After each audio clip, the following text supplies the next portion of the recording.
Good morning. Well, it's about 3:21 a.m. I woke up at 3 o'clock.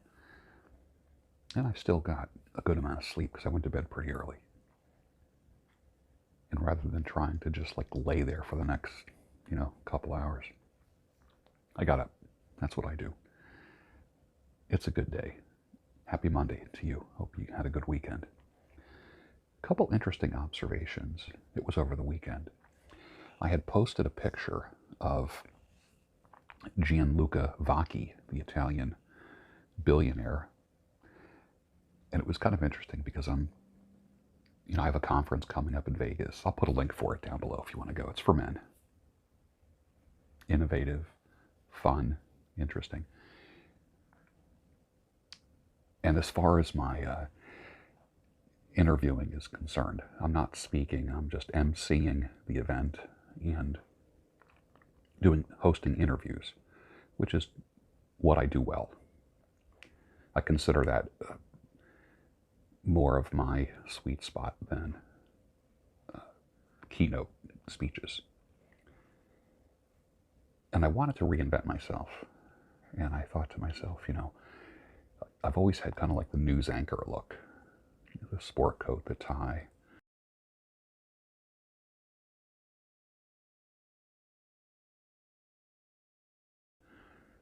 Get a little edgy, put the pocket square in, And I wanted to just lighten up just a little bit more. So I just kept thinking,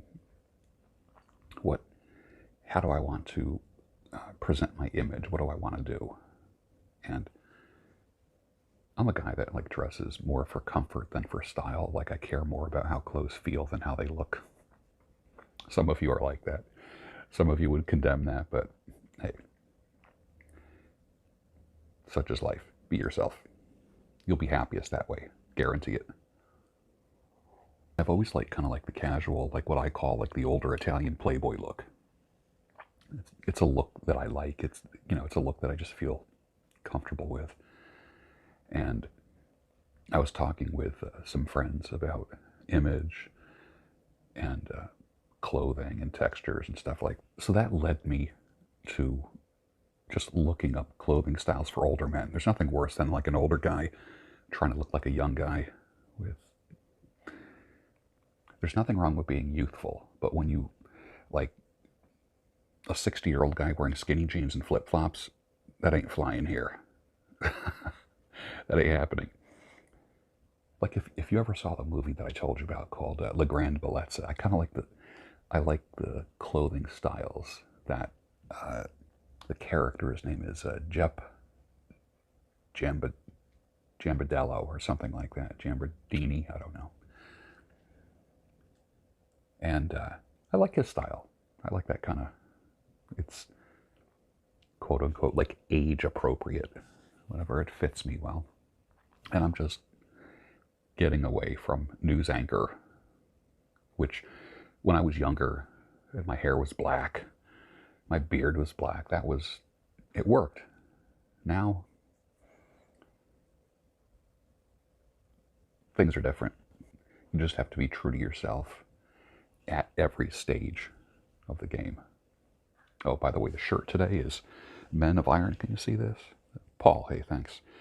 One of my clients, Paul, gave me some shirts. Men of Iron. It's the mentoring organization. Something lacking in this world is mentoring. And the one-to-one mentoring is, I think it's so powerful. So powerful. It's almost like it's like apprenticeship, so to speak, where you are shadowing somebody, and somebody older and more experienced, or I should say more experienced and skilled. It doesn't always have to be older, but they're teaching you. So that's why I really like mentoring and coaching versus psychotherapy, counseling. It does have its place if it's solution focused, if it's always digging up the past all the time and trying to figure out why you are the way you are. That's just like this never-ending weird circle. We've never had more psychologists, counselors, therapists in world history, yet the world is more messed up. Connect the dots.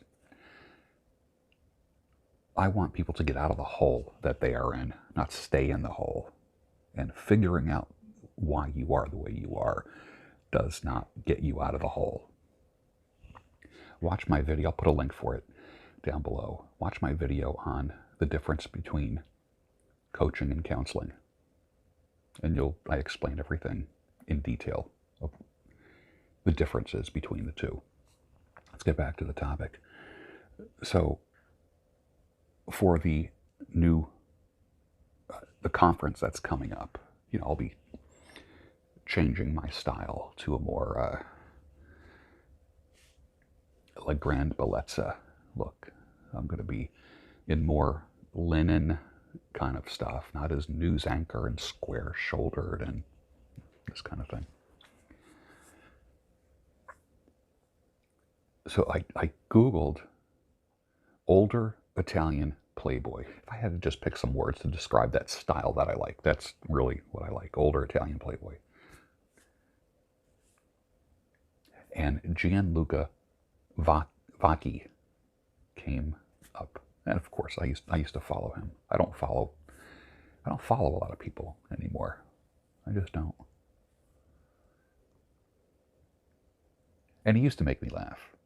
He's an Italian billionaire. I think his family made their money with packaging, if I'm not mistaken. Packaging. I could be wrong.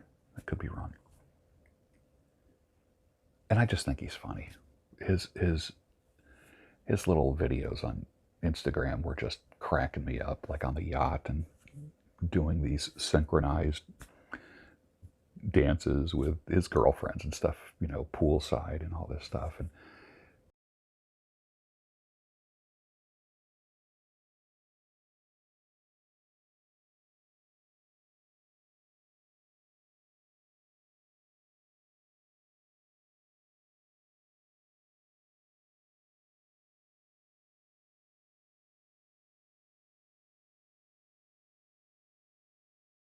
his working out, he's, light, muscular. He's doing chin-ups and dips, staying fit. He's like, has a nice haircut, very short gray beard. But he's got like this little ponytailish thing coming out of the bottom of his beard that I'm not a big fan of. But overall, he cracks me up. That's bottom line. He just cracks me up. And I'm not mocking him in any way. But when I see him dress more seriously, I like his style. Excuse me, while this is more of a latte this morning. Oh, cup, courtesy of Strength and Honor Motorcycle Club. Shirt. These are not paid sponsors. So, shirt courtesy of Paul from Men of Iron. Size large. Fits well. Thank you, Paul.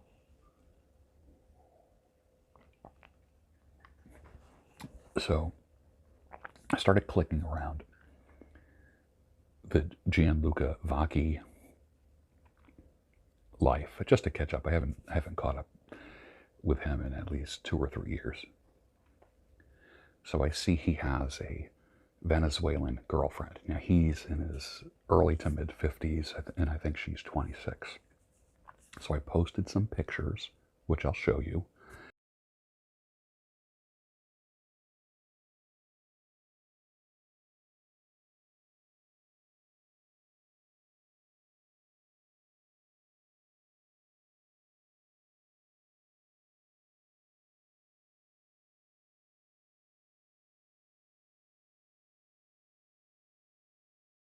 Of him and his girl.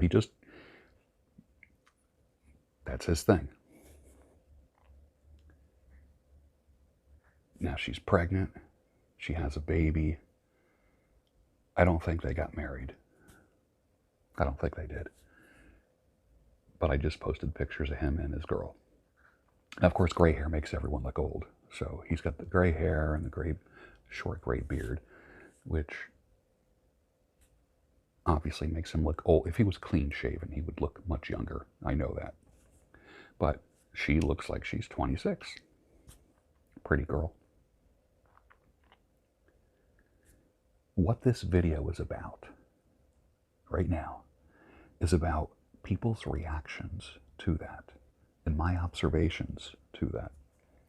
What I noticed about men's reactions was there was like a couple different types. There was one reaction from a certain type of guy that said, she is with him just for his money. Okay? The other reaction was, hey, cool. Whatever floats your boat. Good for them. One friend of mine even posted in response, hey, my wife was 20 years younger than me. And they had a beautiful marriage. Beautiful marriage. And she recently passed away. But quite fascinating how men had one of two responses. She's in it just for the money. She can't love him. She just loves his money. What does that remind you of? It reminds you of people wanting the best for themselves, right? Women are going to want the best for themselves, especially if they're going to have children. They want a nest. They want someone who's going to provide. And they tend to walk away from someone who even looks or appears like they can't provide. So did she choose him because he's so handsome and caring and loving? There might be some of that there. Or did she choose him because he's an Italian billionaire playboy and she knows she'll be taken care of and her children that she bears for him will be taken care of? Can you blame her? Can you blame her? Okay? So there wasn't a lot of middle ground. There's this, she's in it just for the money. And then, hey man, if it works for them, that's cool. Women's responses. A few women were like, hey, that's cool. That's cool. Some women were doing this thing where, well, at least he married someone who'll be able to wipe his butt when he's an old man and can't, go to the bathroom on his own. It's all like this bitterness come out of both men and women. Interesting. The women who seem to be the most accepting of it, I'm just giving you my observations. There's zero judgment here. Black women seem to be very accepting of it. Interesting. They were the least judgmental. Black women were like, hey, that's cool. That works. Thumbs up, hearts, likes, the whole bit. White women, not so. And you know me, I hate putting people into categories. Black, white, purple, red, black, whatever. I don't. But the facts are the facts. Men, they were really polar. They were either like really bitter. Oh, she's in it for the money. Or, hey, if they're happy, kind of interesting, right? All the responses. Quite fascinating. One woman says, George, are you trying to signal that you want a 26-year-old woman? No. No. I can tell you the last time I had a woman who was 26. You want to hear about it? The last time I had a 26-year-old woman, I was 26 years old. Probably didn't expect that answer, did you? But love is a funny thing, right? All the people that are out there, love is love, right? What if it was two guys? What if it was a 53, 54-year-old guy with a 26-year-old guy? People would be like, love is love. Hey, the heart wants what the heart wants. You see the weird ass double standards going on. And they're not even double, they're like quadruple standards. People are weird when it comes to other people getting together, aren't they? And their justifications and their defenses. Fascinating, isn't it? If you have a bad day today, it's probably your fault, most likely. If you have a good day, it's also your fault. So you have the power to make Monday a good day for yourself. If it sucks, it's on you. I'll probably see you tomorrow morning on a Rise and Shine episode. Have a good day.